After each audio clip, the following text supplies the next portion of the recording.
Thank you so much to both of you for joining us today. Thank you so much for talking to us. And then let me start with you. I mean, you began your work in policy at the Urban Foundation, and you spent a lot of time thinking and talking about cities.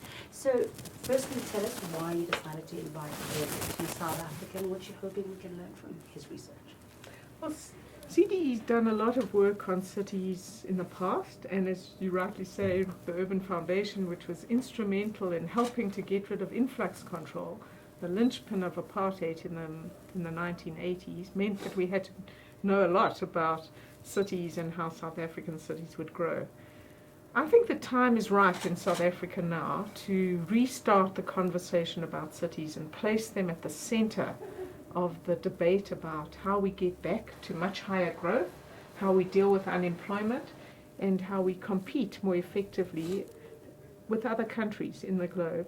And so there seemed no one better than Professor Ed Glaeser from Harvard University to come and help educate CDE, but more importantly also start the conversation with senior officials in Pretoria, with deputy ministers that we met yesterday, and the DG from the Treasury and other departments, that a really expert person with a wide knowledge of cities and economics could make an enormous contribution to South Africa, because we don't have this conversation in the country now. Yeah. Ed, welcome to South Africa. Thank you. It's great to be here. So you've spent some time here, a few days. What have been your first impressions of the cities that you have seen? Oh, I think just the remarkable vitality of Johannesburg. I mean, it is a place that is just full of the promise that comes from urban life. Yeah. And you see it at the ordinary level in the streets. You see it in the entrepreneurship that goes on throughout the city. You see it in the beauties of African culture. It's been wonderful to be here, and it's also been wonderful to be part of some very tough, often technical discussions that Anne has led us on, and that's been exciting as well. Yeah. Now, you've spent some time researching, writing quite widely on high-density cities and productivity, and you say quite distinctly that to be poor is to be rural. So what are those characteristics of cities that make them so successful? The really important thing that cities do is they connect human beings with each other. Right? Cities at their heart are the absence of physical space between people, their proximity, their closeness. And they enable us to thrive by enabling us to work together. Now, on some very basic level, they enable buyers and sellers to find each other. They enable a person who's got an apple to find a customer for that apple. Yeah. They enable a person who wants a job to find someone who wants some labor. On an even higher level, they enable ideas to find each other. They enable creativity to work by people learning from one another. I mean, our greatest asset as a species is our ability as intellectual magpies to borrow ideas from the people around us. Cities have been doing that, have been making that possible for thousands of years, since Socrates and Plato bickered on an Athenian street corner, since the geniuses of Renaissance art created something magical in Florence in the 1400s, to 5 years ago, 10 years ago, when internet prodigies like Mark Zuckerberg learned from the people around him as well in Cambridge. So all of this process continues, and in a world in which innovation is more important, in a world in which knowledge has become more important, the connections, the creativity that cities engender only becomes more important as well. So that's the economic magic, as you call it, of human interaction then. Why is it more prominent in cities and not necessarily in an agricultural-based or land-based economy? I've got nothing wrong with agriculture. We all need agriculture.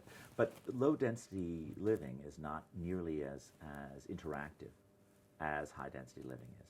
It's not that it's impossible for people who are living in very low-density areas to have great ideas. They often do, but they may not communicate it as well with the people around them because they don't have as many people for them to interact with. And part of the specialness of the city is, even if you are, have formed in a rural area some deep human bond with your neighbors, right? Those neighbors will be a much smaller set of people. So you will not necessarily find exactly the right person for you to interact with. Whereas in a city, think about your options. Think about how many people you can have conversations with, or how many people you can hire, or how many people you can work with, or how many people you can learn from. Yeah. And it's that range, it's that panoply of urban life that makes it so special and so productive.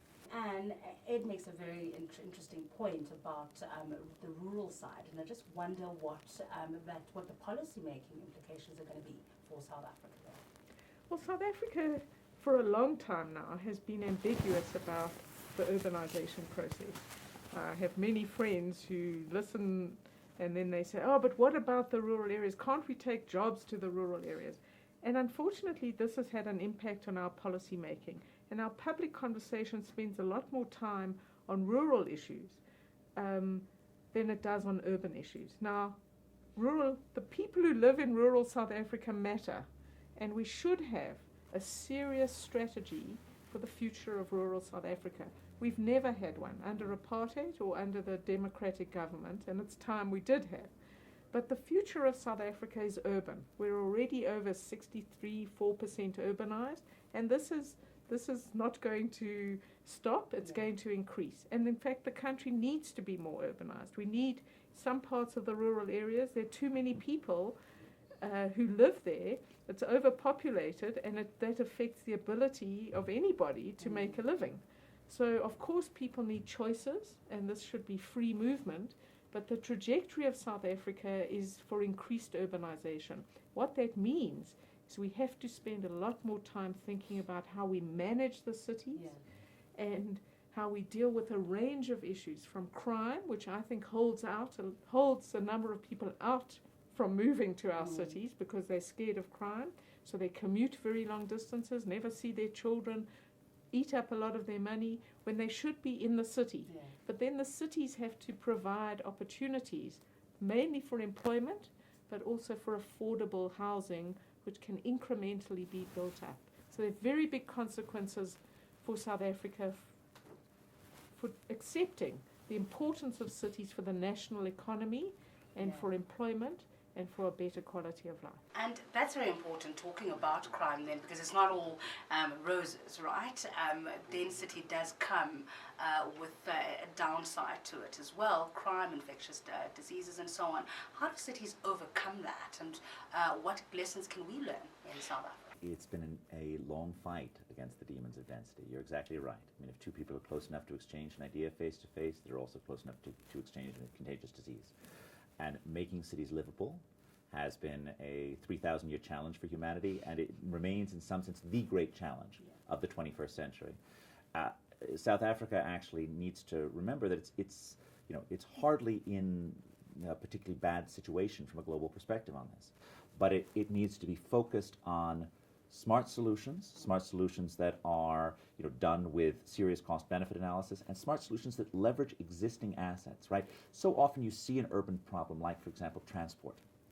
And you think, well, let's look at what works in Northern Europe, right? So fast rails connecting areas, that works fantastically in Norway. You have this great rails streaking through the open stuff. So we'll build some rails, right?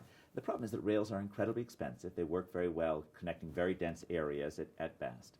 Whereas you have a solution for transport right here in the taxis, the minibuses, that are indigenous, private, flexible, right?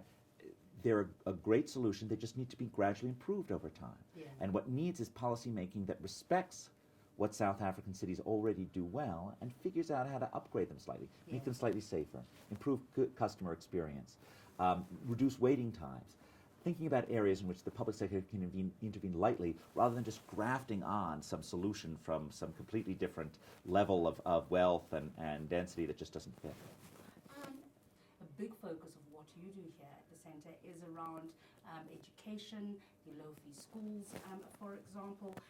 How do you think all of that can come together for us to actually catalyse some growth in our cities? I think that's one of the interesting challenges when you start thinking about cities, because a lot of these issues come together. Now, at the moment, education is not a local level responsibility or accountability. And I think that's a debate that's worth having in this country. So Johannesburg really needs more skilled people. Yeah. And if other levels of government are not doing well enough, how does the city respond to that? So the allocation of powers at different levels of our government is going to come up for discussion. We desperately need much better public basic education. We need much better skill development and training for people for the sort of transition from school to work. but that's handled at different levels of government. So the city has an interest in how skilled their population is. Now, we're seeing in the country the growth of enormous numbers in quite a short time of low-fee schools for poorer South Africans. This is a global phenomenon, and we think it's one to be encouraged. The official figures are probably not to be relied on, and it's probably somewhere edging up to 10% of the school-going population, and we predict this is going to grow. Now, these schools are generally equivalent to the local public school, but often better. A number of parents have told us that they feel their daughters are safer in these private schools. But accountability is very direct, and this has implications for city government as well. So if you're sending your child to a low-fee private school, this is very important money in that household. The parents are watching those teachers and the principal like hawks. If they don't deliver, they move. So they are the customer. There are no trade unions in these schools. The teacher arrives drunk or doesn't arrive at all. The principal, who's generally the entrepreneur, fires them. And we need city government with similar kinds of accountability. So I often joke that the way our system operates at the moment is it's not as though we're getting the best possible people running Johannesburg or Pretoria. We're getting people, the M team, I say, people who didn't get some other job. Well, we'll give you Johannesburg, but it doesn't mean that they desperately wanted to run Johannesburg. And we need mayors that are accountable to the citizens of the city rather than Latuli House. Wow. And that's important, right? Accountability, making sure that the people who are running a city actually have something invested in it, I suppose. I think so, absolutely. I mean, cities have the capacity for being tremendous laboratories of democracy, for places where new policies are tried. And I think when we approach our social problems, whether it's education or employment, we have to understand that we don't have all the solutions going in, and we have to understand that cities need the freedom to explore and find those solutions on their own. But to do that, you need cities with enough freedom to engage in experimentation and with enough accountability to get the incentive straight, and so that voters can throw out a leader who they think is making bad decisions, right? And this is certainly, when I look at American government, I just see a huge gulf between the national government that is very detached from the needs of its citizens, that engages in often very arcane ideological battles on sort of a way that is very unrelated to delivering core services for constituents, with local governments where you've got a mayor who, if the mayor doesn't manage to clear the snow in January, or doesn't manage to clear away the streets from the garbage, that mayor gets fired. And as a result, that mayor knows what his constituents wants, or her constituents wants, and typically delivers on it. And you see this in the opinion polls, that the Americans are much happier with their local governments than they are with their national government.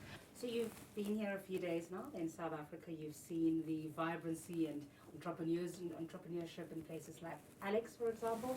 And I suppose you've also had the hair-raising moments of our traffic. Any parting shots that you have for us? I think I want to concur with Anne's point about the importance of skills, and I just reiterate the importance of, using indigenous solutions on this, using small solutions. I mean, one of the important points about urban success in America, in Europe, in the developing world, is that skills are often destiny. Right? And one of the most important skills is that talent and inclination to be an entrepreneur. And that exists here, but it needs to be nourished. It needs to be built forward. And one of the things when you hear about these small for-fee schools, just like you think about the person who owns a plot of land and is starting to rent out three rooms in the back, that person is an entrepreneur. That person is learning how to be an entrepreneur. And it's in those small successes that we build great ones. And that really, a commitment to small-scale entrepreneurship and to helping it grow is really, I think, the best thing possible for the future of Johannesburg and South Africa. Great. It's been a pleasure. Thank you very much. Great. Thank you.